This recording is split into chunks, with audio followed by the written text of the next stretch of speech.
Buenas tardes. Hola, hola. Buenas tardes, Luis. Buenas tardes. Bueno, en este momento tengo yo la fortuna de poder presentar a Luis Ballester, nuestro ponente de esta tarde, que bueno, yo personalmente le he seguido mucho por redes sociales y es la primera vez que bueno, le tengo tan cerquita porque bueno, las nuevas tecnologías nos permiten que esté muy cerca. Luis, bueno, buenas tardes, Luis. Hola, buenas tardes. Gracias por la invitación. Encantados de tenerte aquí, encantadas. Luis, para aquellas personas que le conocen un poco menos, es doctor en Sociología y Filosofía, es diplomado en Trabajo Social, investigador del Departamento de Pedagogía y Didácticas Específicas, profesor titular de Universidad y Métodos de Investigación en Educación en la Universidad de Islas Baleares. Ha sido director de la Unidad de Planificación y Estudios del Consell de Mallorca, del Instituto de Ciencias de la Educación de la Universidad de Islas Baleares y de la Agencia de Calidad Universitaria de las Islas Baleares. Luis también es miembro del Grupo de Investigación y Formación en Educación Social, GIFES, Universidad Islas Baleares, del Grupo de Estudios de la Prostitución y de la Red Académica de Estudios sobre Prostitución y Pornografía. Es autor de numerosas publicaciones y trabajos de divulgación y bueno, pues la verdad que es un placer escucharle en sus ponencias por lo pedagógico, claro y lo bien que llega a los receptores en sus exposiciones. La ponencia de hoy es la relación entre el porno y la explotación sexual en adolescentes y jóvenes. Y bueno, nada más, Luis, te paso la palabra y muchísimas gracias por estar aquí. Bueno, muchas gracias. Gracias por la presentación, gracias por la invitación y gracias a las personas que os habéis apuntado y que además estáis ahí para escucharme en una hora un poco difícil, ¿verdad? Voy a intentar hacer la presentación pues un poco amena, aunque el tema es duro, ¿verdad? Van a tener acceso a la presentación, así que no me preocupa, o no deberían preocuparse si en algún momento pues hay un texto un poco amplio en la pantalla. Justamente está para aclarar posteriormente a una lectura más reposada, aclarar las dudas. Pero si quieren hacer fotos, por supuesto, y así el debate lo podemos hacer a partir del contenido de la exposición que voy a intentar desarrollar a continuación. El tema es el de la pornografía como un reactivador de la explotación sexual en la infancia y adolescencia y en general como un motor, digamos, de las nuevas modalidades de explotación sexual en esta parte del siglo XXI y que esta mañana se han empezado a apuntar por parte de Beatriz Benavente y que, bueno, han seguido en otras presentaciones tratándose. Hay algunos cambios justamente en esta etapa que estamos viviendo que no se podrían explicar sin, entre otros factores, pues el papel que ha jugado y que está jugando la propia pornografía. Y voy a intentar aclarar por qué creo que se puede mantener eso y por qué creo que es innegable que hay que, por lo menos, pensar con un poco de orden ese factor que ha introducido, ese producto que se ha introducido en nuestras vidas en todo el mundo de una manera masiva y que, bueno, en parte se desconoce, ¿no? Porque realmente es un tema de una amplitud tan inmensa que hasta la gente que llevamos bastantes años estudiándolo estamos descubriendo cosas constantemente. Y además es que está cambiando constantemente.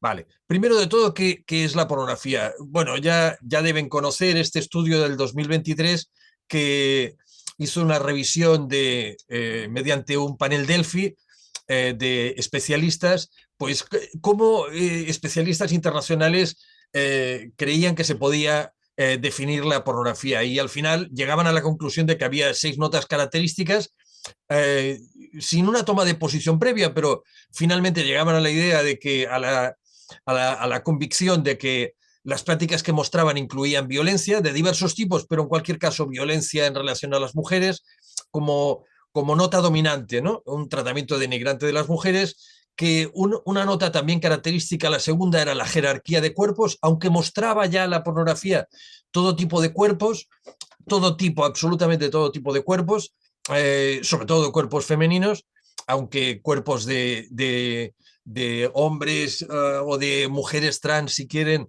eh, también eran presentes, pero mayoritariamente el cuerpo que se muestra y el cuerpo que se consume en la pornografía es el de la mujer.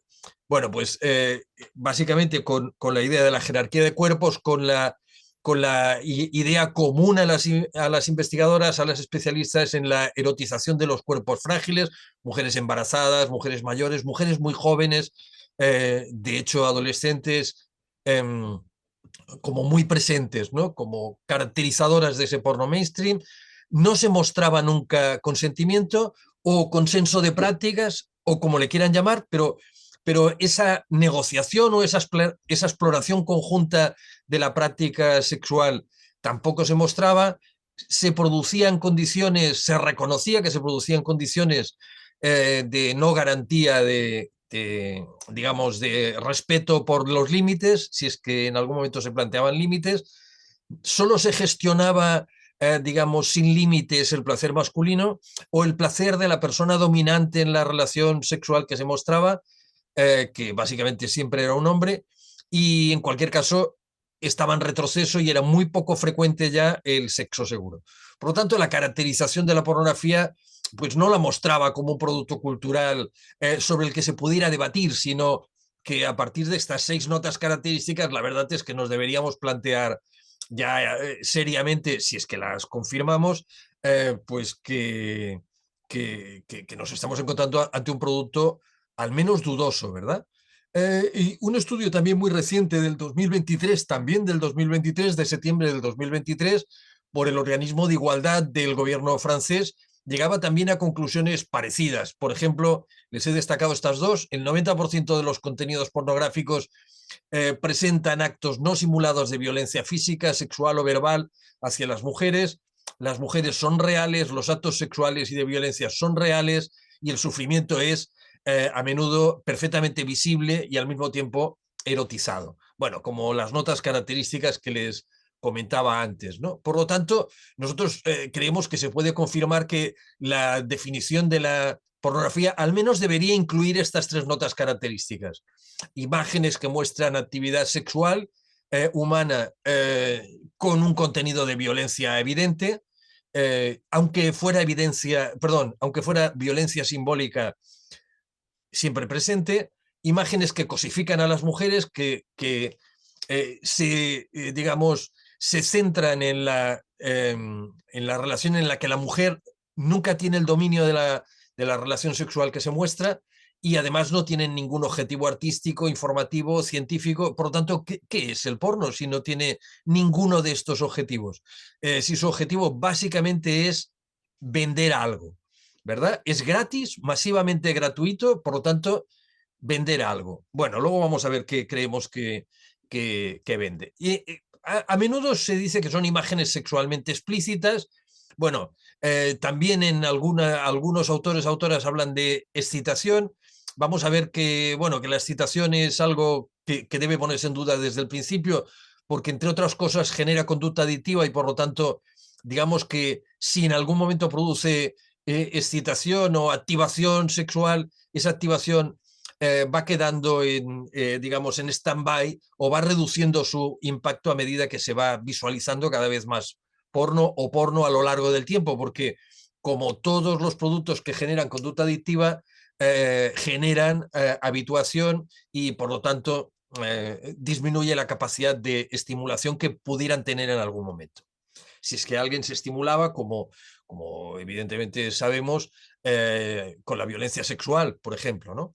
Eh, resumiendo mucho, ¿qué deberíamos además tener en cuenta? Que se trata de la aplicación de tecnologías globales a la distribución en la cultura de pantallas de la representación de la actividad sexual humana, que son negocios de grandes dimensiones, que no podemos olvidar detrás que esto es una industria, que se está distribuyendo en todo el mundo con gran calidad, alta velocidad y con producción masiva. Es la primera industria mundial cinematográfica, por lo tanto, dimensiones masivas, costes muy importantes, por lo tanto, tienen que sacar dinero y esa dinámica de la industria pornográfica no puede olvidarse y como digo, conjuntamente la aplicación de todas las tecnologías más avanzadas para poder hacer más competitivo ese producto, desarrollo de una guerra cultural indudable en los medios de comunicación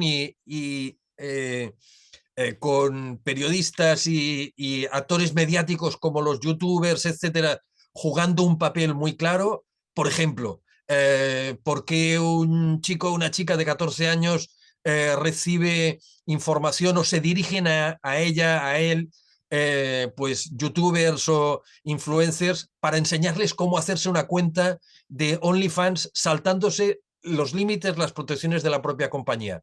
Bueno, eso forma parte de ese trabajo mediático que están haciendo claramente estas industrias porque se están jugando mucho dinero, claro. Y después, otra nota característica, la banalización, la poca atención social, la poca capacidad preventiva. Esta mañana Beatriz Benavente les mostraba el primer instrumento validado para identificar explotación sexual en infancia y adolescencia en España, con población española, cuando es un tema que va claramente vinculado a la pornografía y todavía no disponíamos de instrumentos de screening en primera línea que estuvieran validados, que fueran fiables. Bueno, pues imagínense, ¿no? En otras dimensiones del debate, pues lo mismo, ¿no? La banalización absoluta de este tema, probablemente al no haber entrado, ¿no? A estudiar qué está diciendo la investigación y qué están diciendo las organizaciones científicas, qué están diciendo pues gente que tiene responsabilidades en gestión en algunos lugares clave de la gestión justamente de los daños. Bueno, ¿qué impactos puede tener? Si me permiten hablar del sistema prostitucional en conjunto, yo voy a intentar defender que hay 4 grandes cambios. Primero, un cambio en la formación de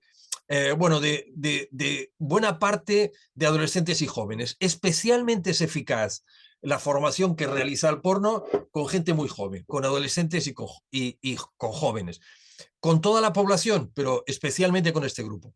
Y me permito decir que es la formación del prostituidor, porque una de las cosas características, y es el segundo gran impacto, es que todo el sistema prostitucional está pudiendo cambiar en el mundo porque están captando nuevos prostituidores o nuevos clientes, como ustedes quieran llamarles, justamente en el porno. El anuncio más frecuente, el anuncio constantemente visualizado en el porno es: no te masturbes todavía, si tienes 20 euros, si tienes 30 euros, puedes tener relaciones con mujeres reales. Vale, este es, por lo tanto, segundo gran efecto, cambios en la oferta. Tercer gran efecto, cambio para las mujeres que están en situaciones de prostitución o que están en cualquier relación sexual, probablemente están cambiando las prácticas de una manera masiva, siguiendo el modelo de la pornografía. Vamos a ver algunas cosas que nos permiten acreditar esos cambios, al menos las que se han podido investigar, evidentemente nos van a dar pues una información que deberíamos tener presente. Y finalmente, cambios en la explotación sexual, en la infancia y adolescencia. Era un tema que se podía tener, que teníamos bastante controlado, que, bueno, o que estábamos en proceso de controlar, y en el que hemos retrocedido y en el que estamos viendo que las prevalencias, cuando hay posibilidades de disponer de algunos datos, nos están volviendo a preocupar de una manera, siempre nos ha preocupado, pero volviendo a preocupar de una manera extrema, ¿verdad? Voy a intentar, y este cuarto cambio es el que voy a tematizar de manera más, digamos, con más tiempo. Cambios en la formación del prostituidor o del sujeto del que estamos hablando, sí, por supuesto. Primero, la preparación de actitudes, ¿no? Hay un currículum específico del porno en el que se están mostrando actitudes, en el que se está desarrollando un modelado de conducta, y el porno, digamos, que es el nuevo patrón educativo, ¿no? Es como la construcción de la fantasía patriarcal, o la representación de la fantasía patriarcal, pues con un conjunto de filmaciones multimillonarias. Hay múltiples millones de filmaciones que están representando todo tipo de prácticas, sin ninguna duda. Y la prostitución queda como la realización de esa fantasía que muestra el porno.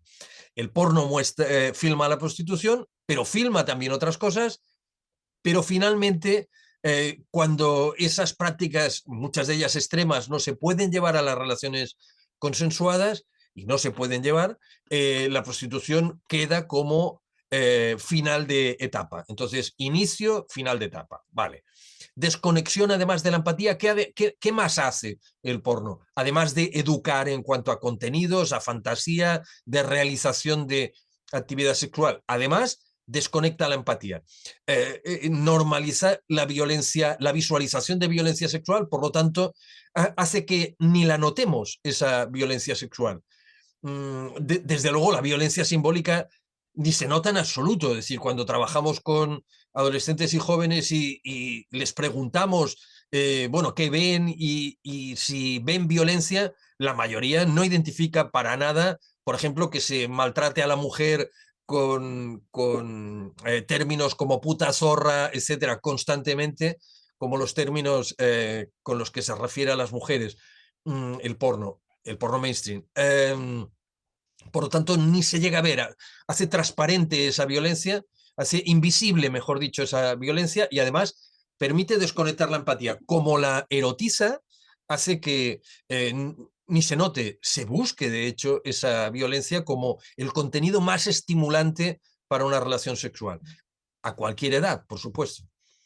Por lo tanto, el porno sería una preparación emocional, también cognitiva, para la violencia sexual, modalidades diversas de la violencia sexual.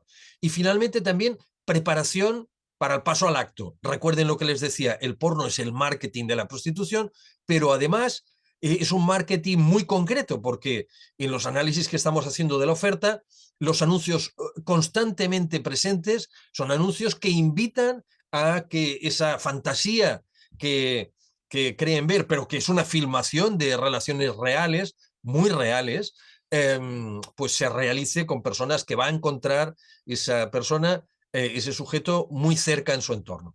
Vale, como notas características básicas. Nosotros hablamos además de 3 riesgos: el riesgo por acceso, porque el porno llega a cualquier edad, de hecho nos encuentra en Internet muy rápido; del riesgo por consumo; del riesgo por contacto, alterando, influyendo de manera tan eficaz como hemos dicho antes, pero básicamente a través de 3 mecanismos: cambiar la percepción de la realidad de las relaciones entre las personas, de las relaciones sexuales, pero de todo tipo de relaciones. Por ejemplo, en el imaginario sexual de un adolescente, puede ya formar, de un adolescente de 13 años puede formar, o de 12 o de 11, puede formar parte el bucaque, esa relación sexual de varios hombres que acaban eyaculando sobre la boca de una mujer que está de rodillas delante de ellos. Es decir, esa representación de la fantasía sexual patriarcal que proviene del sadomasoquismo japonés, pues forma parte ahora de un chaval que está viviendo pues en Santander, en Palma, en Madrid, en Barcelona o en cualquier pueblo de cualquier país del mundo. Y forma parte de una manera normalizada, porque ese chaval puede haber visto 100, 200, 300 filmaciones que lo representan, si es que se ha quedado un poco enganchado con esa representación o con cualquier otra. Cambio de actitudes, aquí ya hay digamos, el componente cognitivo, se erotizan conductas que son directamente pornográficas. Además, se construye un discurso justificador de esa violencia, de lo que sea contenido violento, y además permite, en el riesgo por contacto, captar bueno, permite que se acepte la idea esa de la monetarización del atractivo sexual, que una niña de 12 años puede ya empezar a pensar que es una opción pues muy interesante, porque le están llegando invitaciones, como luego van a ver, eh, eh, para que participe produciendo esas filmaciones. Bueno, y finalmente, cambio de las conductas, cambio muy concreto de las conductas, con cambio de las prácticas más básicas de la relación sexual, como reducir la conducta, la cultura de la protección, desde esa cosa tan básica hasta introducir prácticas sexuales con riesgo evidente o con violencia explícita, sin ninguna duda. Bueno, este es el patrón de impactos que creemos que se puede acreditar bastante bien. Fíjense, por ejemplo, respecto de la empatía, al margen de nuestros propios estudios, hay estudios muy recientes en estos últimos años, 2020-2022, con metodologías diversas, desde diseños experimentales hasta estudios observacionales, estudios de casos, estudios clínicos que permiten acreditar cómo la empatía se desconecta con la visualización habitual de la pornografía, se habitúa con la visualización de pornografía, con el consumo sobre todo problemático de pornografía, es lo que significa PPU, uso problemático de pornografía por sus siglas en inglés. Bueno, pues la visualización de violencia sexual sin darse cuenta siquiera de que es violencia. En nuestro estudio más reciente, que pueden encontrar en internet completo, es un estudio de casi 500 páginas con un componente empírico, pero también análisis jurídico internacional, comparativo, análisis de herramientas tecnológicas, etcétera, y también de herramientas de distribución de este producto del que estamos hablando. Hemos visto, por ejemplo, cómo se producía esa preparación actitudinal de chicos y chicas. Fíjense, es nuestra investigación con más de 3.600 adolescentes en Baleares que quisieron colaborar en el 2022 en nuestro estudio. Estos son los clústeres de mujeres, es decir, grupos con niveles de consumo diferenciado. El clúster 1 no consume pornografía, son chicas. El clúster 2 consume muy moderadamente, el 65% de las chicas. El clúster 3 consume habitualmente, el clúster 4 consume y además con alta intensidad. Vale, pues fíjense, imagen de los hombres, ¿ha mejorado o ha empeorado? Bueno, ha empeorado un poco, y la imagen de las mujeres ha empeorado también un poco, en torno al 12-15% la de los hombres, en torno al 10-23% la de las mujeres. Pero bueno, es un 2,3% de las chicas, por lo tanto no son muchas. Vale, pero lo que más me interesa es que vean esta segunda. Clúster de hombres. Estos son los chicos consumiendo pornografía. Clúster 1, bajo consumo. Clúster 2, consumo moderado. Clúster 3, consumo habitual. Clúster 4, consumo habitual y con alta intensidad. Es decir, no solo muchos días a lo largo de la semana, sino además bastante tiempo. Bastante tiempo son más de 5 horas a la semana. ¿Ha empeorado la imagen de los hombres? Bueno, muy poco. Prácticamente como empeoraba entre las chicas la imagen de los hombres.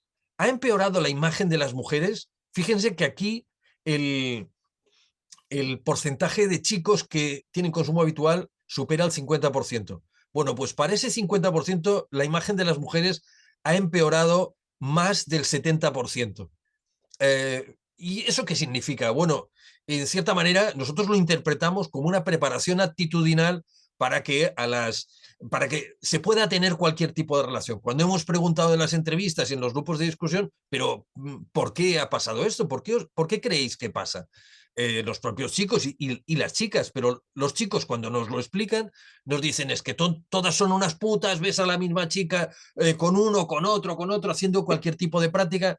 Digamos que esa es la percepción que obtienen los visualizadores habituales de pornografía de ese consumo que tienen, ¿no? Es como una preparación actitudinal para aceptar también cualquier tipo de práctica. ¿Y impactos concretos sobre la conducta? Bueno, hay impactos muy claros, ¿no? Algunos son más preocupantes que otros.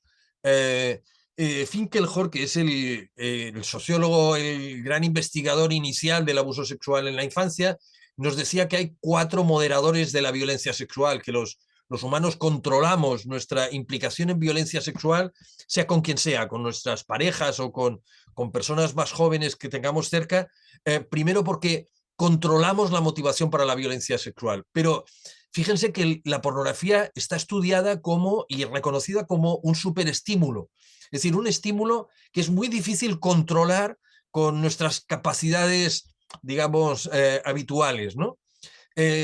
Otro elemento que modera la violencia sexual son los inhibidores internos, pero ya les he mostrado que la investigación nos está insistiendo en que se desconecta la empatía, en que la pornografía ayuda a desconectar la empatía, a erotizar la violencia, a no darse cuenta que es el contenido violento el que llega a estimularte. Nos decían los adolescentes que consultábamos que estaban hartos de ver sexo normal, que por eso buscaban otro tipo de contenidos.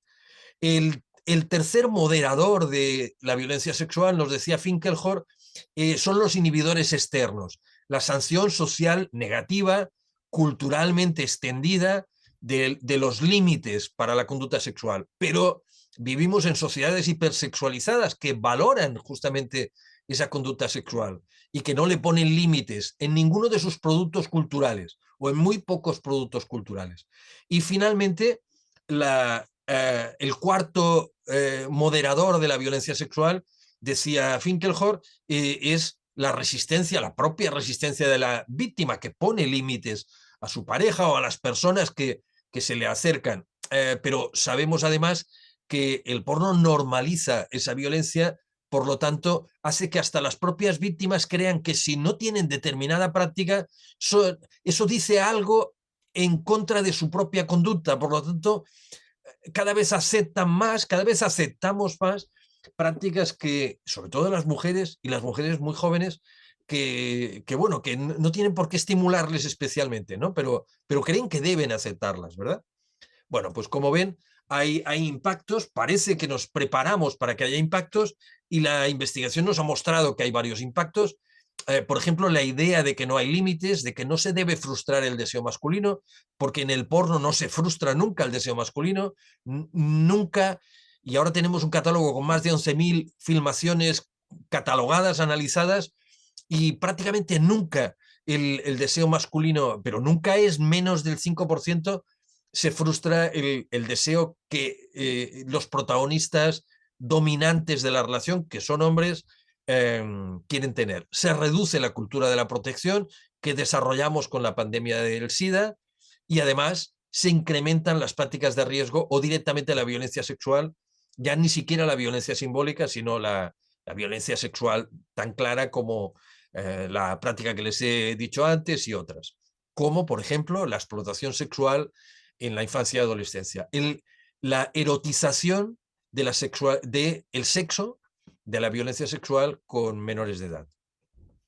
Y en la investigación está mostrando además que hay una normalización clara de la violencia sexual. Investigaciones tan potentes como las 4 que les voy a mostrar insisten en ver relaciones. ¿Cómo se analizan esas relaciones? Bueno, saben que hay al menos 3 modelos. Uno es el modelo de la confluencia. No se sabe si hay causa o efecto, pero en cualquier caso hay investigación que habla de correlaciones estadísticas entre gente que ve habitualmente pornografía, uso problemático de la pornografía. Recuerden que uso problemático, la palabra problemático no es un juicio de valor, sino que tiene que ver con el daño reconocido que ya hace la pornografía al sujeto que tiene ese uso tan frecuente. Pero bueno, aquí solo habría correlación en el modelo de confluencia. En el modelo causal se pretende que el porno viene antes y después hay un incremento de la probabilidad de la violencia sexual, y nosotros mantenemos un tercer modelo, que es que culturalmente, socialmente, ya no podemos evitar el que el porno haya construido nuestro imaginario sexual. Un imaginario sexual dependiente, en buena parte, más o menos en función del consumo, de ese consumo de pornografía. Por lo tanto, no es que haya ni causa ni confluencia ni asociación estadística, es que ya en nuestra manera de pensar la sexualidad como dice Siri Husband, esta intelectual americana, ya nuestro propio imaginario sexual, aunque no consumamos pornografía, ya está influido de una manera pues muy significativa por el papel que está jugando la pornografía en la cultura, en el mundo. No puede hablarse de la cultura occidental, en el mundo. Vale. Los 4 análisis que les decía, fíjense, el primero de Paul Wright y su equipo, un metaanálisis con 22 estudios. El consumo de pornografía hardcore se asocia con agresión sexual. Es la pornografía más consumida por encima, en el caso de adolescentes, por encima del 75% reconocen que la pornografía que consumen es pornografía hardcore. El segundo estudio es un registro epidemiológico, más de 1.500 jóvenes. Efectivamente, la visualización habitual de pornografía hardcore, violenta, se asocia con la primera aparición de perpetración de violencia sexual.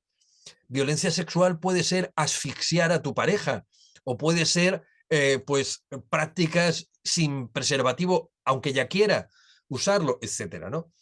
El cuarto estudio es correlacional, es la visualización habitual de pornografía se relaciona significativamente con mayor presencia de agresividad sexual. Y el cuarto es un estudio de referencia que muestra cómo mujeres universitarias americanas consumidoras habituales de pornografía incrementaban la probabilidad de ser víctimas. Y lo incrementaban con la misma fuerza que el consumo del alcohol, que el consumo habitual de alcohol también incrementaba la victimización, ¿no? La disponibilidad o la asociación con la victimización, ¿no?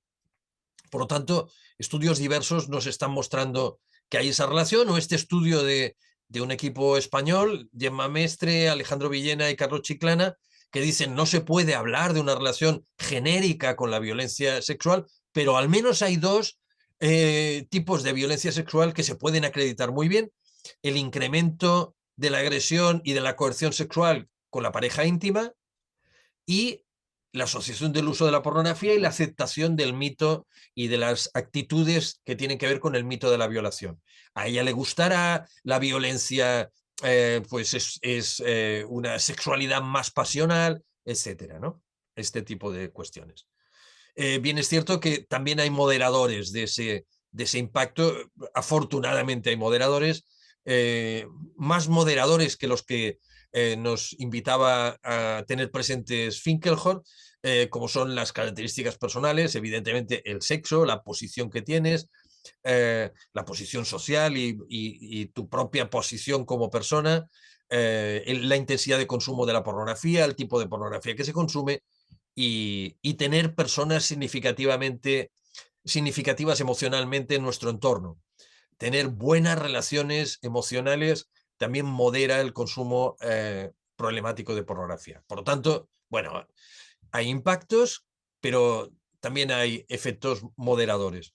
En cualquier caso, como les decía, no solo la investigación habla de esos impactos, sino el propio fiscal de menores, el propio fiscal de sala, el coordinador estatal de Fiscalía de Menores, Eduardo Esteban, insistía cuando ya habíamos llegado a la 8ª violación en Badalona, protagonizada por jóvenes, por adolescentes, respecto de otros adolescentes. Estamos hablando de marzo del 2023, es decir, de hace relativamente poco, y él insistía en que se estaban dando cuenta que detrás de esas agresiones, en muchas ocasiones, con demasiada frecuencia, el consumo habitual de pornografía violenta formaba parte de lo que era el currículum de estas personas que se implicaban como perpetradores en la violencia sexual de otros menores, de otras personas menores de edad.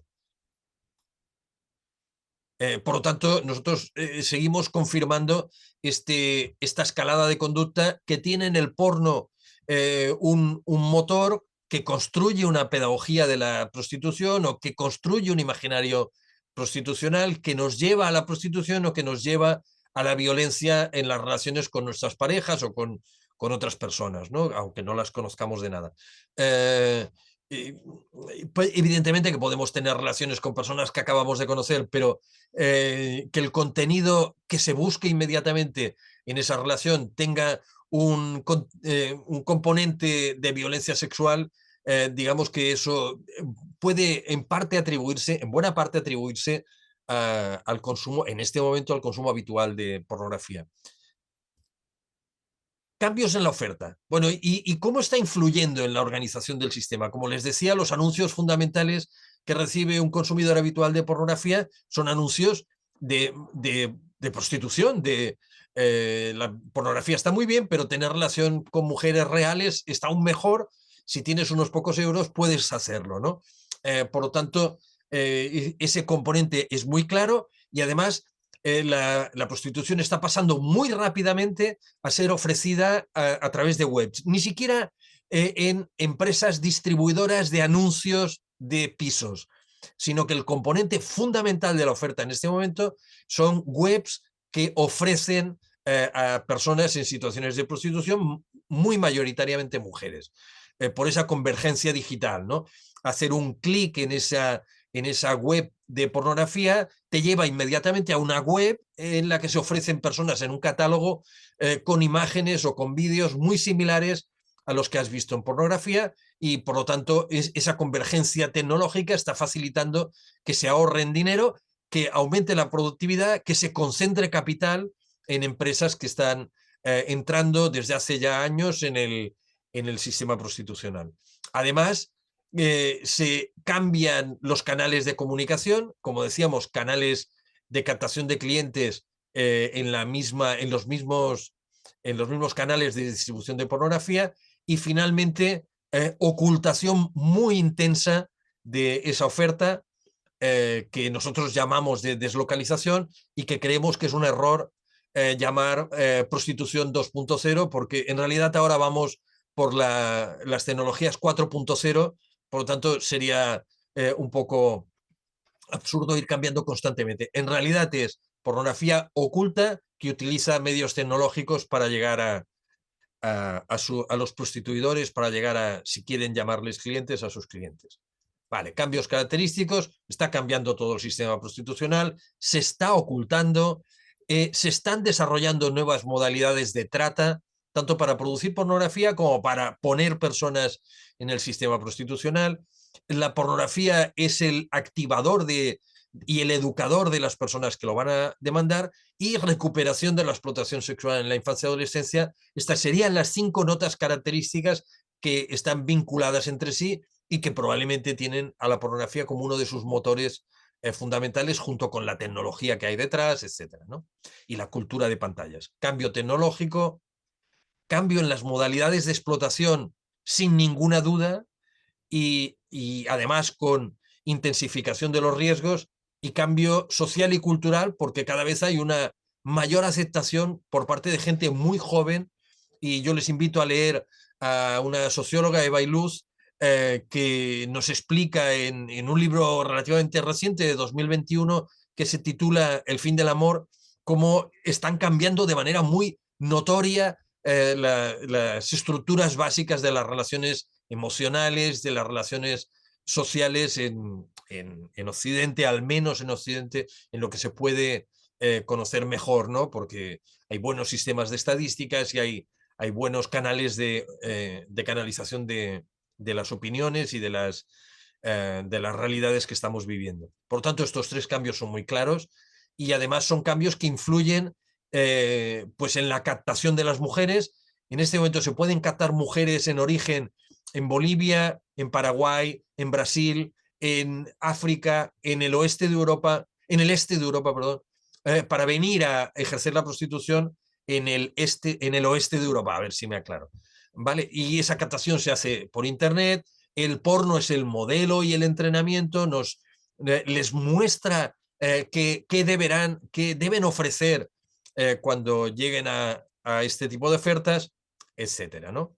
Además, cambia la manera de explotar la explotación sexual concreta de esas mujeres, incrementando los riesgos para la salud de las mujeres muy claramente y cambia también la manera de captar a los prostituidores. Si quieren, este sería el cuadro básico de los impactos cruzados que está teniendo en el sistema prostitucional, en la explotación sexual, todo lo que nos está pasando en los últimos 15, 20 años desde que estas tecnologías han entrado masivamente y se está distribuyendo las tecnologías de cuarta generación y se está distribuyendo pornografía de manera masiva, se están distribuyendo anuncios de pornografía de manera masiva y las webs han entrado a ofrecer personas en situaciones de prostitución.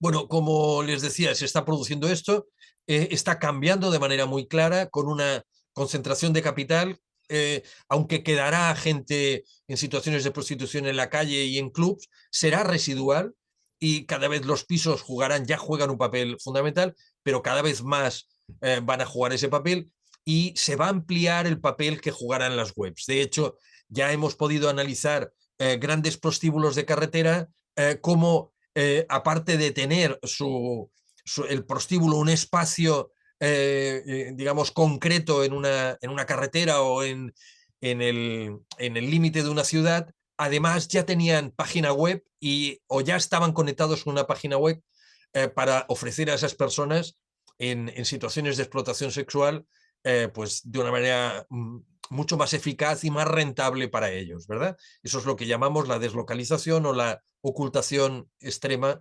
que se está produciendo y que en los últimos estudios hemos podido acreditar bastante bien. Tercer gran cambio para las mujeres, además, para todas las mujeres, pero para las mujeres que están en situaciones pues más vulnerables, aún más. Deslocalización para las mujeres que están en situaciones de prostitución, intensificando el riesgo. Además, aunque se oculte el sistema prostitucional, lo que hace es mostrar aún más a las mujeres porque se ofrecen mediante imágenes que están en web y una vez que una imagen ha llegado a la web nunca baja, por lo tanto, con una vulneración de la protección de la imagen. Ahí, además, si durante un tiempo se podían usar imágenes trucadas, ahora ya no, porque se está hablando del contrato por la imagen, es decir, el señor, el tipo ese que selecciona a una mujer en una web, evidentemente no le puede llegar a su habitación de hotel, a su camión, a su casa, a donde sea una mujer diferente, porque ha contratado en una web a esa persona, como lo contrataría en Amazon o contrataría en la web del Corte Inglés. Por lo tanto, contrato por la imagen, vulnerabilidad incrementada por este cambio que se está produciendo, aunque el sistema, los proxenetas y los prostituidores sí que se ocultan, las mujeres aumentan su vulnerabilidad de una manera muy clara y además aumenta la explotación sexual, no hay límite para las prácticas, no hay ni siquiera la pequeña comunidad que se podría proteger en un club o en la calle, por lo tanto,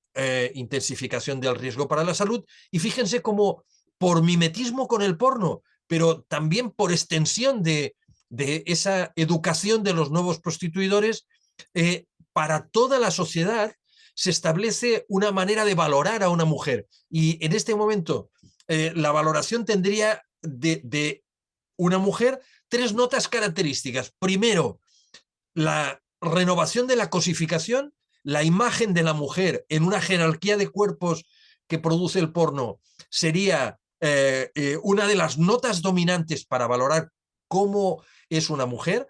El silencio de su subjetividad, de nuevo la sumisión, la aceptación de la cancelación de su subjetividad. Una mujer no discute con un hombre que quiere tener determinada práctica en el porno, eso no se ve nunca.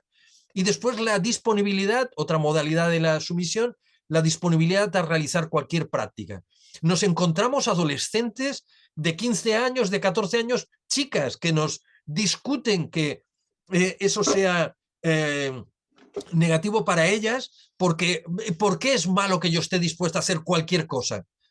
Aunque no me produzca placer, ¿y qué? Y si yo quiero, ¿qué pasa? Bueno, eso es la nota característica, pues mi pareja me pega, pero si yo quiero, ¿qué importa? ¿No? Nos hace volver a recordar eso, porque el porno nos está deseducando a todos, ¿verdad? Y nos está haciendo volver atrás. 3 notas características que se llevan al conjunto de la población, por supuesto, pero que en primer lugar a las mujeres en situaciones más vulnerables de explotación sexual o directamente de explotación sexual, las afecta de una manera muy clara Y ese proceso de educación, de deseducación o de educación desorientada, desorientada respecto a criterios de igualdad y de libertad y de relaciones en libertad, pues está construyendo el porno cada día. Y dos riesgos además incrementados para las mujeres: riesgo social, riesgo para la salud. Veamos muy rápidamente: riesgo para la salud, porque fíjense, prioritariamente para las mujeres en prostitución, pero para todas las mujeres, la retirada de los preservativos, la concepción, la actitud ya de que el preservativo es una molestia, que limita el placer, que corta el rollo, etcétera, etcétera, pues vuelve a hacernos entrar en situaciones pues realmente muy complicadas. Y además también las prácticas o directamente prácticas extremadamente violentas, yo qué sé, por ejemplo, el puño anal o la penetración la penetración extrema a la garganta profunda. No recordaba el término con el que de manera vulgar se habla de eso. Pues vuelven a formar parte de prácticas que forman parte de las primeras relaciones sexuales que tendrán chicas adolescentes, como ellas mismas declaran. Bueno, pues eso incrementa los riesgos para la salud y riesgos también sociales. Bueno, esto ya se lo comentaba. Riesgos sociales como en el caso directamente de las mujeres en situaciones de prostitución, estigma social por las imágenes, como les decía, incremento del riesgo por las salidas. Pero fíjense, alguien me podría decir, bueno, pues eso afecta a las mujeres en situación de prostitución, pero no a una mujer en cualquier otra situación. Creo que la mayoría conocerán el estudio hecho en Tinder, y en el cual se acreditaba que al menos una de cada 4 mujeres que tenía primeras relaciones en Tinder acababan en una relación pues sexualmente violenta, ¿no? Si no quieren llamarla violación. Es el mismo incremento del riesgo en una salida que puede tener una mujer en prostitución, que tiene que ir a un hotel, a una habitación de un hotel, y no sabe con cuánta gente se va a encontrar, no sabe qué le van a pedir, no sabe prácticamente nada, ¿verdad? Y además en aislamiento. Probablemente nadie más que la empresa que la tiene controlada va a saber que ha salido a tal hora y a qué hora vuelve, o etcétera, etcétera. Por tanto, riesgo para la salud, riesgo social, que lo está facilitando la propia pornografía, como les decía, porque los anuncios y los modelos de conducta provienen de ese marketing de la violencia sexual que es el porno. Para las mujeres, ocultación, indefensión, dispersión en el territorio, reducción del apoyo social de todo tipo por parte de ONGs, por parte de la personal de las administraciones, incremento del riesgo porque hay incremento de mediadores prostitucionales y aislamiento de todo tipo. Bueno, como les decía, esto en primer lugar en las mujeres en situaciones de explotación sexual más claras, pero ampliándose al conjunto de la población. Por cierto, igual que existe Tinder como una aplicación de contactos, básicamente de contactos, una parte de ellos al menos orientados a las relaciones sexuales, existe una aplicación exactamente igual, pero con orientación a adolescentes, que se llama Azar, tal como suena, AZAR, y que en la cual, evidentemente, también un porcentaje muy elevado de esas adolescentes, de los adolescentes, pero sobre todo de ellas, acaba experimentando situaciones de violencia sexual en condiciones de aislamiento, sin posibilidades de apoyo, con riesgo para las prácticas sexuales en las que se verá involucrada, pues mucho más elevado que en cualquier otro momento antes. Cambios, en último lugar, les explico algunas notas características de la explotación sexual en la infancia y adolescencia. Vamos a hablar de ESIA. Ahora les diré algunas siglas más, pero básicamente explotación sexual en la infancia y adolescencia.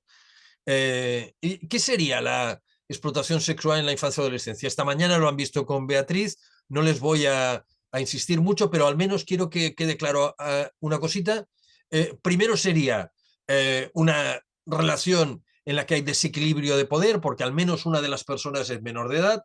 Además, hay capacidad para coaccionar como medio, que es una nota característica de la explotación sexual, la capacidad de coaccionar, manipular o engañar, y evidentemente una finalidad que es una actividad sexual del tipo que sea. A cambio de algo, pero algo que puede no ser dinero, pero que a alguien de los presentes le produce beneficio económico, a alguien de los presentes o a alguien de los inductores a que se produzca esa situación le produce beneficio económico, porque en este momento hay explotación sexual para menores de edad en la infancia y adolescencia orientada a producir pornografía. Produce beneficio económico, pero ese adulto que es el inductor puede no estar ni presente en la situación que ha inducido a que se filme. Por lo tanto, eso hay que tenerlo claro. Y como últimas notas características, puede haber explotación sexual, aunque la persona que es objetivamente explotada cree que está en una situación consensual. No siempre implica contacto físico, como les he mostrado, como les he explicado ahora. Puede una tercera persona o una organización ser la inductora y tener sede en el Reino Unido. Por lo tanto, imagínense si hay esa explotación.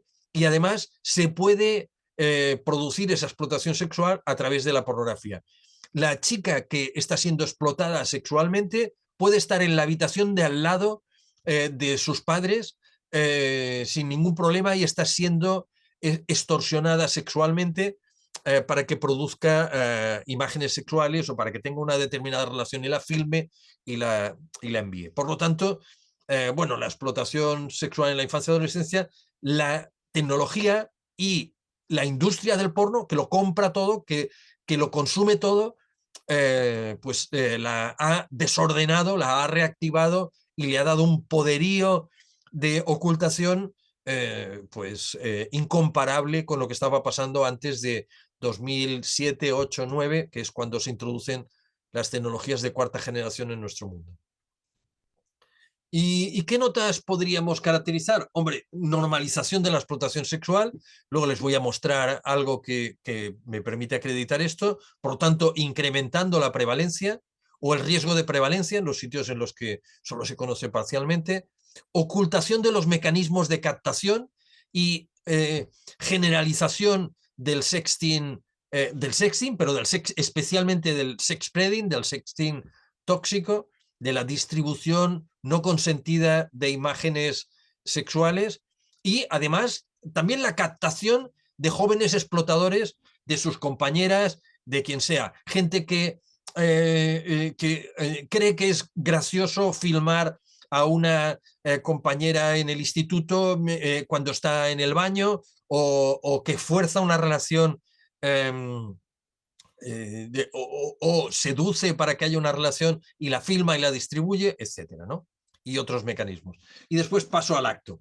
Estamos viendo cómo se está pasando del abuso sexual en la infancia a explotación sexual en la infancia y adolescencia de diversas maneras, ¿no? Y está creciendo lo que llamamos una modalidad de la explotación sexual en la infancia y adolescencia, que es la explotación sexual basada en imágenes, que digamos es la que se activa a partir de la pornografía. Con tecnologías muy diversas. La tecnología deepfake, digamos que la tecnología deepfake más básica sería el Photoshop, que todos recordarán, todas recordarán, porque creo que sobre todo hoy nos escuchan mujeres. Inteligencia artificial generativa, no inteligencia artificial en general, sino la generativa, y las tecnologías de streaming orientadas a abuso sexual de niños y niñas. Live streaming, child sexual abuse. Vale. ¿Por qué pasa? ¿Por qué se incrementa? ¿Por qué están produciéndose estos cambios? Entre otras cosas, por lo que decíamos, desde 2008 se introducen tecnologías de cuarta generación, aparecen móviles con cámara que todo el mundo sabe usar, se simplifica el proceso de procesado de imágenes, cualquiera puede montar ahora un vídeo, no solo un vídeo muy básico, sino un vídeo con inteligencia artificial, se normaliza el registro de imágenes, lo hacemos con niños y niñas en condiciones normales, los mostramos en contextos sociales como cualquier tipo de red social, en Instagram, en TikTok, en cualquiera. Bueno, pues ¿por qué no ese saltito a mostrar imágenes sexualmente muy significativas que les da más likes, por lo tanto alimenta emocionalmente a gente que tiene pues problemas de narcisismo o problemas de apoyo emocional o lo que sea, ¿no? O una autoestima baja. Y después un negocio. La industria pornográfica compra todo, compra y retribuye cualquier porquería que se haga o cualquier filmación por delictiva que sea. Lo vamos a ver, ¿no? Por lo tanto, la industria pornográfica, que además contamina o coloniza todos los, digamos, productos que Instagram distribuye, hipersexualización social, influencers y otros sujetos que están haciendo esa guerra banalizando la explotación sexual en un contexto de falta de educación afectivo-sexual y de educación digital, y después las tecnologías del live streaming, de deepfake, de inteligencia artificial generativa, que son algunas las últimas en llegar, el Photoshop no, pero las otras sí, y que nos están creando problemas pues muy serios. Estos 4 mecanismos conjuntamente, pero activados por la industria pornográfica, pues nos están creando un problema de reactivación de la explotación sexual en la infancia y adolescencia como no veíamos nunca antes, ¿no? Hay estudios muy diversos, los que esta mañana les ha presentado la profesora Benavente, algunos más que ya se han podido producir, son muy recientes, pero también, por ejemplo, el informe que les he puesto en pantalla, evaluación de la amenaza global del 2023, evaluación de la escala y el alcance de la explotación y el abuso sexual infantil en Internet para conseguir transformar la respuesta, ¿no?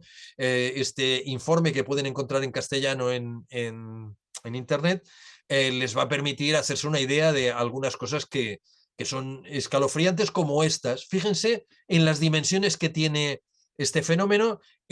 Memoria de la Fiscalía del Estado, abajo tienen las páginas, del 2021 se hace eco de un informe de las policías europeas del 2020.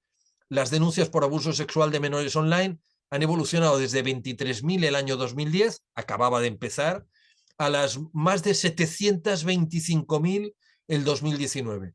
Nombres, apellidos, investigación policial, una sanción, una denuncia de la Fiscalía, una sanción judicial. Bueno, no es una broma, estamos hablando de muchas personas, básicamente en este momento, chicas, muy jóvenes, mayoritariamente chicas, contra lo que eh, pudieran pensar chicas adolescentes, cada vez más. O esta es la memoria de la Fiscalía ya del 2023, 832 delitos con los datos del 2022, 832.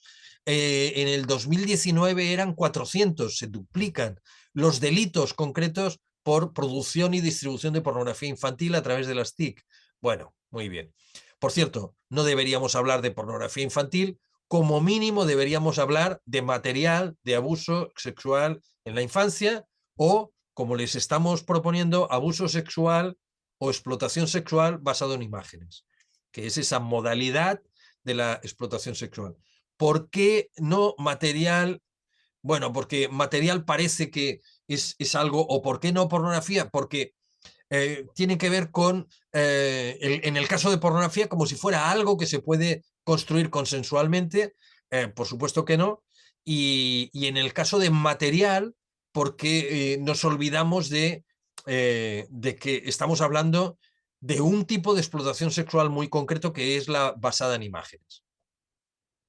Fíjense los datos, hay pocos datos, pero los datos de la base de datos internacional de imágenes de explotación sexual infantil, entre 2010 y 2018, las imágenes de menores de edad de explotación sexual en infancia y adolescencia habían sido autoproducidas en un 40%. Autoproducidas en un 40%.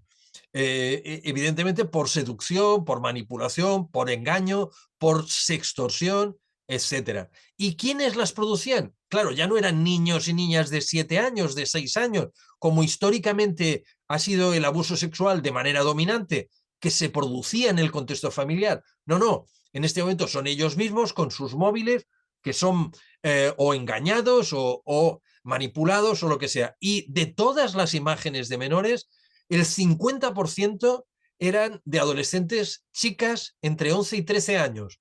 11 y 13 años. Por lo tanto, bueno, está cambiando hacia la adolescencia, está siendo cada vez más autogenerada con los propios móviles y no deja de ser un problema social respecto del cual tenemos estrategias muy precarias o muy poco desarrolladas y en cualquier caso todavía estamos planteándonos, al menos en España, si una de esas estrategias sería la explotación, perdón, la educación afectivo-sexual. Bueno, pues la verdad, las dimensiones del problema hacen que debamos acelerar las estrategias de prevención, al menos esta estrategia. ¿Y la pornografía realmente es un activador? Fíjense, este es un estudio del 2023, abuso sexual infantil en Internet, y llega a la conclusión, es una revisión sistemática de la literatura sobre este tema, llega a esta conclusión, la literatura citada, estudiada, indicó que el abuso sexual infantil en línea implica masivamente la pornografía infantil con fines comerciales, eso es, explotación sexual infantil y no comerciales. Bueno, como ven, estudios muy recientes están mostrando que efectivamente se está produciendo pues una conexión entre la pornografía infantil y el incremento del abuso sexual basado en imágenes, de la explotación sexual basada en imágenes. Y vamos a verlo, además, cómo nos están captando, cómo están consiguiendo que la produzcamos, cómo es posible que se autogenere 40% autogenerada.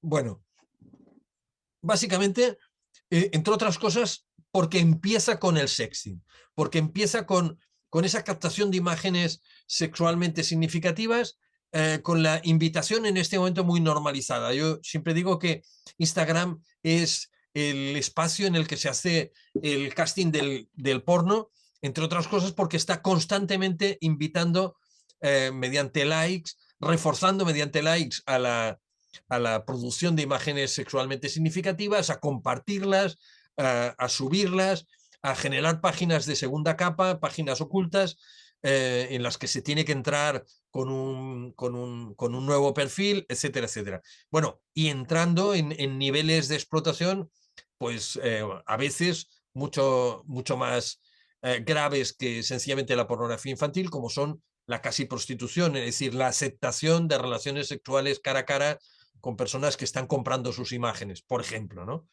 Esta escalada de conducta, sobre todo para chicas, también en chicos, pero sobre todo para chicas, bueno, parece bastante bien acreditada y está siendo tan potente como para que cuando tienes muchos likes con tus imágenes, les he puesto imágenes de personas en Instagram de otros países, pero fíjense que cuando tienes muchos likes con imágenes que el algoritmo de Instagram o de TikTok lee que son imágenes sexualmente significativas, pues te llegan avisos de estos, este es de una de las compañías de la industria de la pornografía, ofreciendo esto, $30.000 todos los meses. Aunque solo te graben un mes porque saturarán de tus imágenes, guardarán imágenes tuyas para años, ¿no? Bueno, da igual, pero se pueden resistir muchas personas a esta oferta, especialmente chicas, pues es muy difícil resistirse si tienes, digamos, situaciones que amplían tu vulnerabilidad por narcisismo, por autoestima en niveles muy bajos, porque necesitas objetivamente dinero, etcétera. Y efectivamente, Instagram está lleno de perfiles como estos, con muy pocas imágenes públicas y invitaciones a que se entre en páginas de segunda capa, páginas ocultas en las cuales se comparten vídeos directamente pornográficos, como dice esta chica, Nissin Glass. Soy una chica loca o loquita y puedes ver mis vídeos sexuales is.gd ta, ta, ta, ta, ¿vale? O directamente vídeos, perdón, páginas, perfiles de prostitución como este de Shirley Banks o cualquiera de estos otros como Silvia Morgue, etcétera. ¿Y cómo captan a la gente? ¿Cómo nos convencen? Bueno, nos convencen de maneras muy diversas. Ya saben el análisis de 6 modalidades de captación que se ha ido divulgando por organizaciones británicas, sobre todo, pero también españolas, pero yo lo reduciría a 2 grandes tipos. Un tipo que es la sextorsión, que, por ejemplo, en este informe del Centro de Protección Infantil canadiense de 2022, con el análisis de 6.500 víctimas de extorsión sexual, mostraba y mostraba cómo se producía primero seducción, engaño, manipulación. En un segundo momento, aceptación del envío de las imágenes.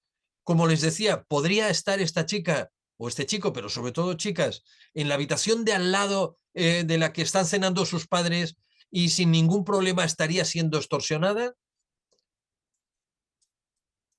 Amenaza con enviar las imágenes a tus amigos, a tus familiares, cuando ya has aceptado meterte, y nuevas imágenes y se va cerrando el círculo de la explotación sexual, en alguna ocasión con sexo cara a cara o para filmar esa relación sexual, porque se va también escalando la sextorsión. Lo vamos a decir, lo vamos a divulgar en tu colegio, lo vamos a, por lo tanto, un miedo incrementado. No es una fantasía ni es el producto de unas teóricas, son 6.500 informes de víctimas singulares que en el último año habían sido captadas en Canadá. Y el segundo procedimiento, el procedimiento de captación más avanzado que permite la industria pornográfica, que es primero la insensibilización mediante la pornografía, con la habituación mediante un lover boy o mediante quien sea, niños, niñas y adolescentes que parecen en el porno tan felices y tan contentos, producción de esas primeras imágenes con regalos o con privilegios, interacción además con la víctima, haciendo refuerzo emocional, que saben hacer muy bien, porque captarán a las víctimas. Sencillamente, el filtro que hace la propia red hace que les lleguen personas más vulnerables emocionalmente, y les ofrecen afecto, les ofrecen atención, se preocupan por ellas, les felicitan el cumpleaños, les envían un regalo, les dan un regalo, les llevan a un sitio o a otro, y nuevas imágenes y sexo con diversas personas, cerrando el círculo de la explotación sexual, sea directamente cara a cara o con sexo cara a cara, pero filmado para perfeccionar la explotación sexual basada en imágenes. Segundo gran procedimiento que están desarrollando y que están usando. Fíjense la captación que nos explica esta madre con muy buen vínculo parental con su hija de 10 años. Estábamos tan aburridas y mis hijas estaban tan aburridas, pues bueno, que les dejé utilizar el TikTok y jugaban a un juego que se llama Roblox con otros más amiguitos de clase. El caso es que una cosa les llevó a la otra y se descargaron una aplicación. Se echó un amigo de 15 años y ella tiene 10. Según ella era su amigo, estaban jugando a Roblox, tal y cual, y bueno, este chico fue el que le hizo descargarse esa aplicación y entró a formar parte en un servidor donde había mucha más gente. Cuando me vine a dar cuenta, cuál fue mi sorpresa, de que en ese servidor se hablaba de pornografía. Y no solo se hablaba de pornografía, sino que se pasaban imágenes pornográficas. Y me pongo a mirar y resulta que una de las imágenes que pasaban era mi propia hija. Cuando me pongo a investigar bien qué había sucedido, la historia fue que este niño de 15 años le mandaba fotos pornográficas a mi hija de 10. Era pues comidas de polla y pollas, básicamente. Pero a mí no me escandalizaban estas imágenes, ni me escandalizan. Lo que me escandaliza es que mi hija de 10 años haya podido verlas. ¿Qué les parece? ¿Cuál de los dos mecanismos, con cuál de los dos mecanismos nos encontramos? Inicialmente, un mecanismo de seducción. Ese chico de 15 años seduce a esa chica, la convence de que le ha parecido fascinante, que le encanta, que por favor que le envíe alguna foto, que después le envíe una foto sin bikini, etcétera. Pero poco a poco se irá convirtiendo en un mecanismo de sextorsión. La madre lo corta, lo puede cortar porque tiene buen vínculo parental, pero no se ha arreglado todo porque lo identifique, porque las imágenes de la hija ya están circulando en Internet. ¿Dónde creen que llegarán esas imágenes? ¿Se las queda solo el chico o el chico las distribuirá? Y si las distribuye, ¿a dónde acabarán? ¿A dónde acabarán llegando? Pues muy básicamente acabarán llegando a la industria de la pornografía. Básicamente, ¿quién produce esas imágenes? ¿Quién extorsiona?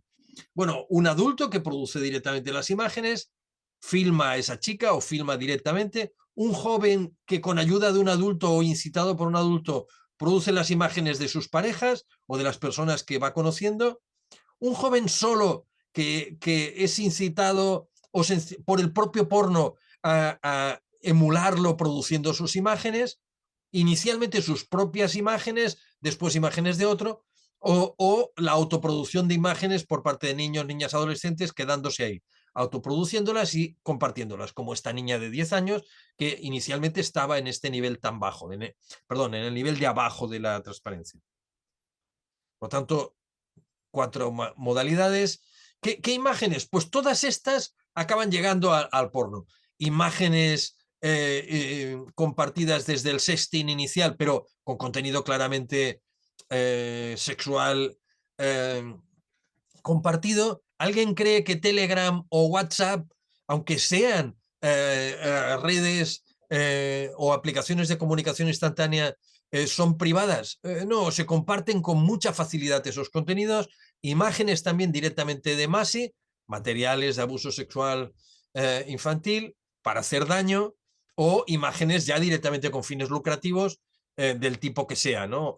Sexo en vivo, violencia sexual, etcétera. Y se distribuirán en las redes. Si tienen suerte, ese sexting se queda en un ámbito privado, pero es muy difícil que eso pase porque en algún momento se pelearán o habrá venganza o habrá lo que sea. Es muy difícil, es muy fácil que se pase del sexting al sexting tóxico, al sex spreading, al sexting, a las imágenes sexuales compartidas ampliamente, imágenes compartidas en redes, imágenes que acaban en el mercado pornográfico. Pero todas ellas, el sex spreading y las imágenes de redes, también acaban en la industria pornográfica porque alguien en algún momento tendrá la idea de beneficiarse, y además porque la industria pornográfica les compra todo. Fíjense, este es un ejemplo, solo un ejemplo por poner cara. Es un ejemplo que apareció en el New York Times de diciembre de 2020. Esta chica envía una imagen en sexting a un chico del que está enamorada, o ella está convencida de eso, y poco después ya está en Pornhub esa imagen, ese vídeo. Y su familia contrató un bufete de abogados, intentan que Pornhub les haga caso, no les hace ningún caso. 5 años después acceden a tener una entrevista a cara descubierta en el New York Times, justamente para denunciarlo, para ver qué pasa. Afortunadamente, Pornhub, bueno, afortunadamente, no, Pornhub se da cuenta de que le puede hacer daño económico esa denuncia porque genera un escándalo bestial en Estados Unidos, revisa sus vídeos y descubre que 1 de cada 4 está producido con menores de la misma manera que el de Serena Fleites. 1 de cada 4. Y a partir de 2022 cambia su política. Fíjense, cuando ahora se busca vídeos de menores de edad, al menos en abierto, Pornhub inmediatamente produce este warning, esta llamada de atención, se le ha traducido abajo, no cruce, y le dice a quien lo busque, no cruce la línea entre la pornografía legal para adultos y el material ilegal. Si le preocupan sus pensamientos o sentimientos hacia niños, son muy comprensivos con la pedofilia o la pederastia, no está solo. La ayuda anónima está disponible a través de un programa de apoyo, etcétera, ¿no? Y nos tomamos muy en serio el abuso y las violaciones de nuestros términos de servicio, etcétera, etcétera, etcétera. Vale, esto es el cambio de la política desde 2022. Les costó 1 año y medio desarrollarlo, tuvieron que salir de de la sede social de Canadá y trasladarse a Luxemburgo, porque para ellos fue tremendo ese debate que se produjo cuando se descubrió lo que estaban haciendo, que efectivamente imágenes de sexting o imágenes robadas acababan llegando a su canal comercial. Bueno, y cómo eran tradicionalmente esas imágenes y por qué decimos que están cambiando. Fíjense, las imágenes de la pornografía infantil tradicional, del abuso sexual infantil, mostraban al niño o a la niña sonriente, porque era muy difícil aceptar que causaban daño a los abusadores. Querían que hubiera esa complicidad. Además, nunca se mostraba el rostro del delincuente y además se distribuía en canales ocultos. Alguien podría decir, bueno, ¿y eso no está pasando todavía? Sí, sí, hay caras sonrientes, pero da igual, también se erotiza el sufrimiento. ¿Es violada una adolescente por 5 hombres? No se preocupen que en algún momento va a sufrir y va a mostrar sufrimiento. No importa, no se deja de distribuir esa imagen. Además, se muestra la cara del sujeto, sí, y en canales abiertos.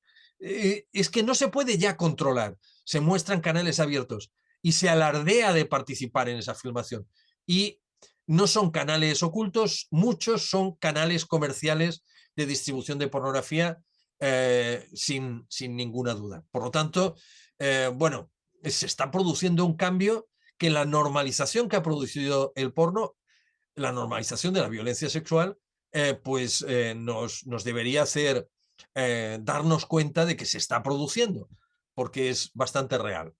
¿Y quién lo consume? Alguien podría pensar, bueno, básicamente quien ve esto son pedófilos o son incels, es decir, machistas que culpan a las mujeres con una actitud y una conducta claramente castigadora.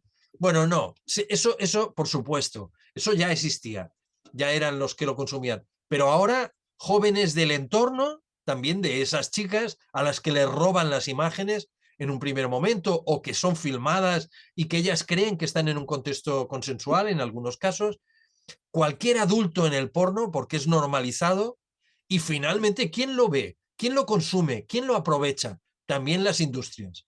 Primero las industrias del porno, las industrias de los datos privados, las industrias de la gestión de las imágenes, etcétera, etcétera. Por supuesto. Y fíjense si eso les parece que es exótico o que les he tenido que poner un caso de Estados Unidos para encontrar algún caso. Pues no, miren en Baleares y no crean que aquí producimos más porno que en otros sitios. El 9/10, detenido un menor por grabar a su amiga cuando tenía sexo con su novio y difundirlo a través de internet. Bueno, de WhatsApp inicialmente y después por otros canales. 1/10, detenido un joven en Palma por compartir pornografía infantil en redes sociales. Las dos en Baleares, en Palma, en este mes de octubre. Mes de noviembre, piden 22 años de cárcel por abusar de su cuñada menor de edad, 14 años, y elaborar porno. En 2 meses, 3, 4, 5 noticias. No les quiero cansar. O esta otra, detenidas, antes les decía, 800 delitos en España en el año 2022, que aparecen en la memoria de la Fiscalía del 2023. Bueno, última operación, 12 de noviembre, detenidas 121 personas en una operación contra la pornografía infantil, 500 terabytes de imágenes, 125 registros por todo el país, 368 discos duros, 121 personas implicadas, 121 personas. Bueno, que han caído, pero en lugares pues Madrid, Cáceres, bueno, etc. Y vean más, por ejemplo, este es un cuadro que se realizó en memoria de otra denuncia, una chica de 15 años que había sido víctima de violaciones, no de sexo consensual dudoso, de violaciones por parte de diversos hombres y de los cuales se estaban distribuyendo en Pornhub 58 vídeos diversos de las violaciones que había padecido. Recuerden que Pornhub no cambia su política hasta el 2022 y que quiere representar eso que alardeaba Pornhub. Verificamos, nos tomamos muy en serio nuestras normas de empresa. Bueno, pues ya lo ven, sí, efectivamente, hay relaciones entre la pornografía y la explotación sexual en la infancia y adolescencia. Y bueno, por si lo quieren ver, miren, compañías diversas. Shamster, y les pongo una imagen, la primera que aparecía en el menú. Bueno, de adolescentes, 3046 vídeos, 431 vídeos. ¿A alguien le parece que esto es una chica de 18 años, como ellos están diciendo todo el tiempo? 18, más de 18, más de 18. Para nada, esta niña no tiene 18 años. Esta niña está en un vídeo en distribución comercial en abierto en este momento. O adolescentes. Otra compañía XNXX en este momento distribuye de adolescentes 412.000 vídeos. O de adolescentes japonesas que son también más sumisas, pues 250.000. O de sexo anal con adolescentes, casi 500.000 vídeos. Una compañía. O otra compañía, Wallsays, pues exactamente lo mismo, ¿no? ¿Vale? Bueno, esto son canales comerciales en abierto. Por lo tanto, creemos que hay una relación muy clara, creemos, no lo creemos. Podemos acreditar, hay evidencias suficientes para hablar de esa relación entre la pornografía, la industria pornográfica y la explotación sexual basada en imágenes. De hecho, creemos que el cambio que sugieren de la terminología Finkelhor y otros autores debería ya instaurarse. Explotación sexual basada en imágenes o abuso sexual basado en imágenes, con estos 5 tipos de imágenes: creación no consensual de imágenes, distribución no consensuada de imágenes que se hayan podido producir o encontrar, producidas por otras personas, etcétera, etcétera, etcétera. O estas modalidades del porno ya no consumido, sino del porno creado. Porno de venganza, porno de ataque, porno de acoso.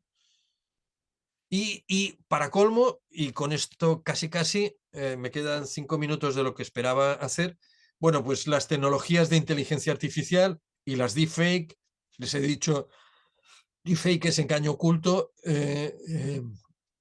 el Photoshop facilitaba, pero otras tecnologías se fueron desarrollando y en este momento llega la inteligencia artificial generativa.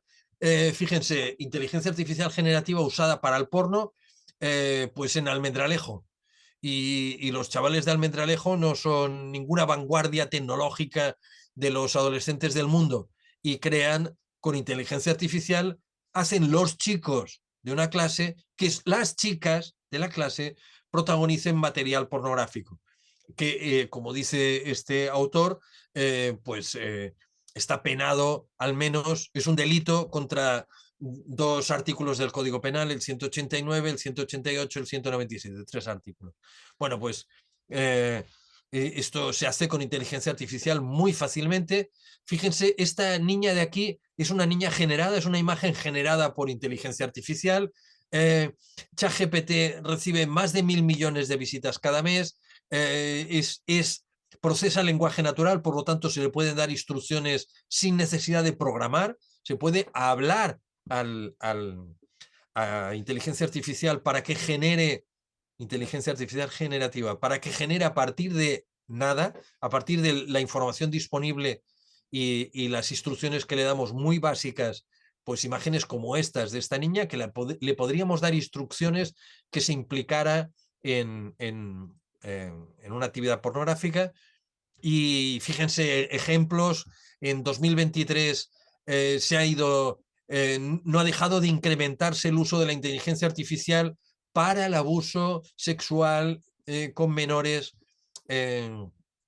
Y uno de los últimos informes habla de la revisión de denuncias en la Fundación Internet Watch, 29 denuncias bien fundamentadas de webs que parece que distribuían imágenes de explotación sexual o de abuso sexual, las analizan muy a fondo y 7 de ellas efectivamente contenían imágenes de abuso sexual, explotación sexual en abierto, como las que les he mostrado, sin ningún problema especial para distribuirse, como las que les he mostrado, pero construidas con inteligencia artificial, generando problemas especiales para la propia policía, entre otras cosas. Primero, porque cada vez son más realistas, porque se puede hacer que la protagonista no sea una imagen pues que parta absolutamente de cero, sino que se parezca a las imágenes que le demos a la inteligencia artificial.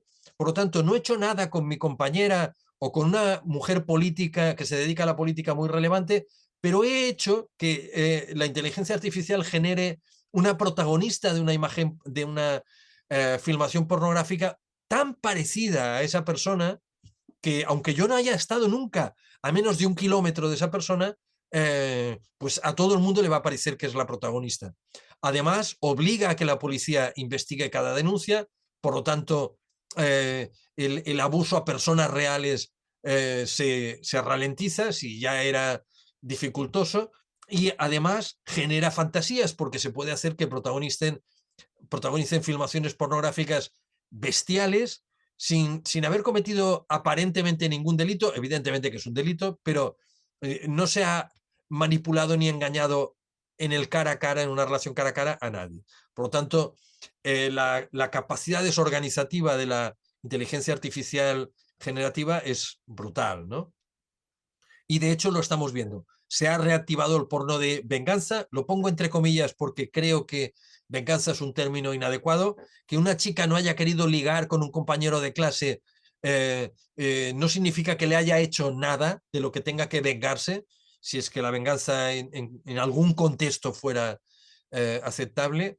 Por tanto, ese porno, ese chico se venga de la chica haciéndola protagonista de una imagen pornográfica y riéndose de ella, porno de ataque a políticas, a mujeres relevantes, solo se hace con mujeres, porque para un hombre protagonizar una película porno sería hasta una distinción positiva.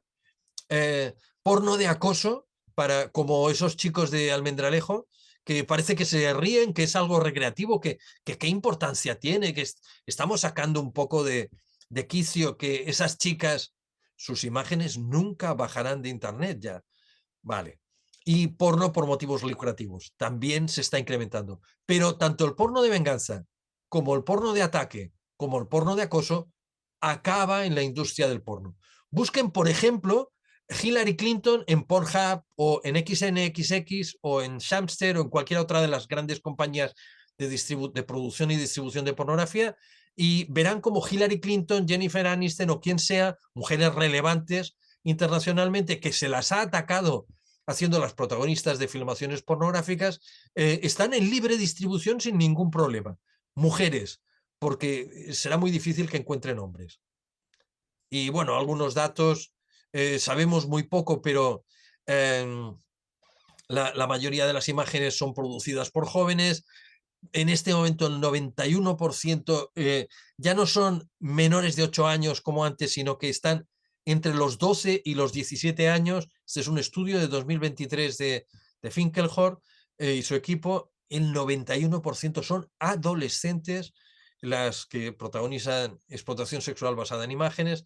En el mundo, en Estados Unidos, el Centro Nacional de Niños Perdidos y Explotados hablaba de un incremento de denuncias de 139 en el 2021 a más de 10.000 denuncias en el 2022, lo que motivó que el FBI hiciera una alerta internacional por porno producido con el apoyo de inteligencia artificial para explotación sexual. Y bueno, los informes en España ahora nos generan un pequeño problema de discontinuidad porque ha cambiado la manera de conceptualizar abuso sexual, se pasa a agresión sexual, pero bueno, en definitiva, similares incrementos probablemente, o incrementos como estos con otra fuente diferente, en este caso una fuente británica, revisión de casos de explotación sexual, abuso sexual, menores entre 11 y 13 años, el 50% tenían vinculaciones al consumo de pornografía en el perpetrador, en la víctima o en ambos. Conclusiones, con esto ya acabo evidentemente. Primero, hay que incrementar la capacidad de prevenir y solo lo podremos hacer con educación afectivo-sexual y educación digital, pero además con detección temprana, como les ha querido explicar esta mañana Beatriz Benavente.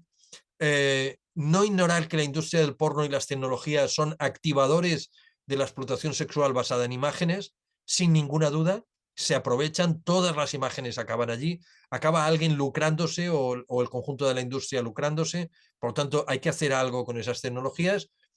La propia legislación de igualdad y de protección de la infancia y adolescencia nos invitaría a hacerlo, nos obligaría a hacerlo.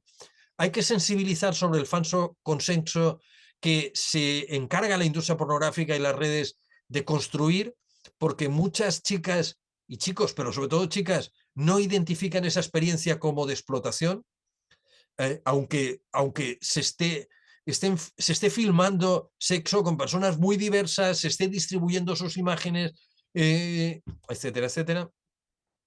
Hay que dar apoyo a todos los implicados, tanto víctimas como perpetradores, cuando sean adolescentes también, como facilitadores del contexto, porque probablemente son también víctimas inducidas por otros adultos o por la propia industria del porno que nosotros estamos facilitando que exista. Por tanto, somos más responsables probablemente los adultos que algunos de los perpetradores adolescentes, o por lo menos tanto.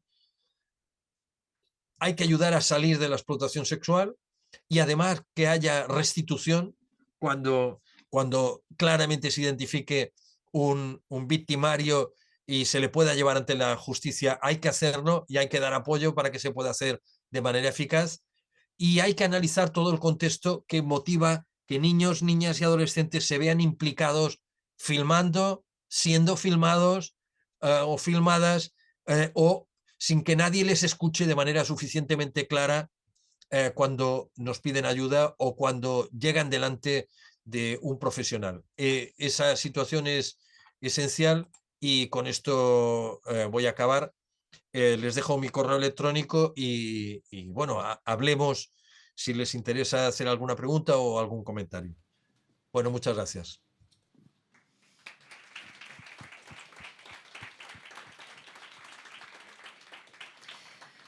Muchas gracias, Luis. Si alguna persona quiere preguntar algo. No sé si les he cansado demasiado.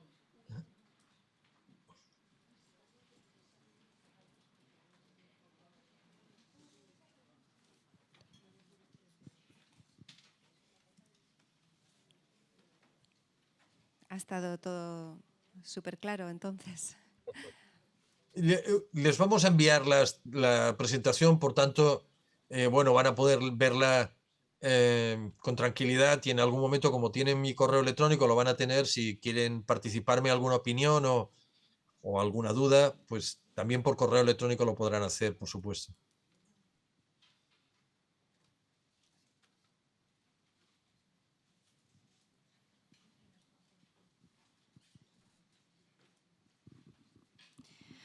Buenas tardes. Ante todo, muchísimas gracias por esta excelente exposición.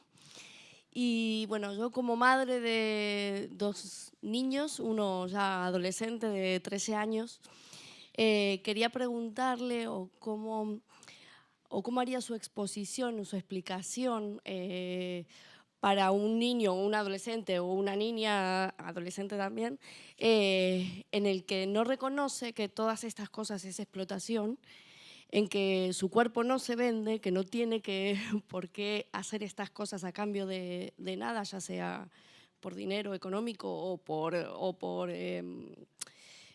aceptación o porque lo haga por baja estima. O sea, que me dé las herramientas para hablar, digamos, no tan académicamente, sino bajarlo un poco a la realidad de como padres, cómo lo explicamos en ese sentido. Muchísimas gracias. Gracias. Es una pregunta muy adecuada. Ya sé que eso siempre se dice, pero justamente es uno de los retos que tenemos en educación de las emociones, los afectos, la sexualidad, por parte de todos los adultos que tenemos alguna responsabilidad, como familiares, bueno, de todos los adultos, porque todos tenemos responsabilidad. Hay un material de Save the Children que es muy interesante, de cómo hablar con niños y niñas desde 9 años, que está muy bien y que también les puedo hacer llegar, y a través de la organización, bueno, lo pueden encontrar en Save the Children, pero de cómo hablar del tema. Después hay una organización que se llama Dale una Vuelta, que ustedes deben conocer, www.daleunavuelta, tal como suena.org. hay muchos materiales porque colabora mucha gente muy diversa y entrevistas y materiales para poder enfocar ese trabajo.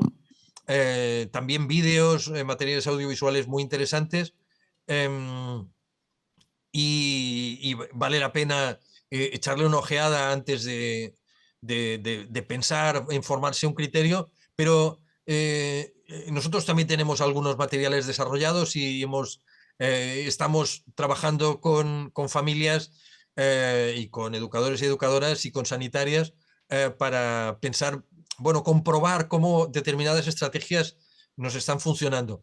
Creemos que hay una estrategia fundamental que es la que nosotros llamamos la de la lluvia fina, que es formar buenos criterios para hablar bien con niños, niñas, adolescentes, no hacer charlas monográficas, porque las familias no son conferenciantes sobre drogas, bullying, el peligro de las carreteras y el porno y lo que sea. Hay que ir hablando con naturalidad, hay que ir preguntando, hay que saber preguntar sin culpabilizar, sencillamente, pero ¿por qué crees que pasa esto y por qué tal? Bueno, y estamos trabajando con esas estrategias y llevamos algo más de 2 años trabajando con ellas y hay mucha gente que sabe, pero nosotros recomendamos no hacer charlas monográficas, trabajar con los centros educativos conjuntamente, crear criterios que sean compartidos primero por los familiares que estén en el entorno de esos chicos y chicas, por cumplir criterios básicos de coparentalidad y después intentar desarrollar, si es posible, dispositivos, espacios de educación de las emociones, los afectos, la sexualidad, las relaciones y también de educación digital. Es decir, reclamarlos al centro educativo, exigir que se fundamenten en criterios científicos, hacerlos con el atractivo suficiente para que escuchen, pero también para que puedan hablar los chicos y las chicas. Nosotros tenemos un programa, pero no lo quiero vender, tenemos un programa de trabajo que se basa en 5 pasos: mejorar la comunicación, desarrollar la motivación gracias a la buena comunicación, desarrollar la negociación, sí, negociar con niños, niñas y adolescentes, establecimiento de límite y sistemas de supervisión. 5 criterios o una escala de 5 momentos. Recuerdo, comunicación, motivación, negociación, límites, supervisión. Con un paso previo, regulación emocional, control emocional de los adultos, no hablar nunca enfadados, no hablar nunca cuando hay descontrol emocional. Y un paso último que es conseguir la regulación cognitiva, que es eso que usted me preguntaba. ¿Cómo consigo que lo entiendan? Bueno, pues eso es el resultado de muchas conversaciones, de muchas situaciones de escucha, de mucha comprensión de por qué están pasando estas cosas y por qué tienen tanto interés los adolescentes y les parece tan cautivador. Bueno, ánimo. Pero consulten este material. Yo lo voy a enviar a la organización, el material de Save the Children y alguno de nuestros materiales para que se lo puedan distribuir si tienen interés.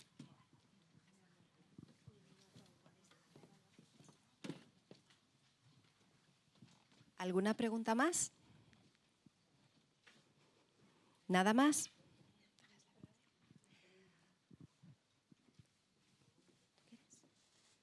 Bueno, gracias.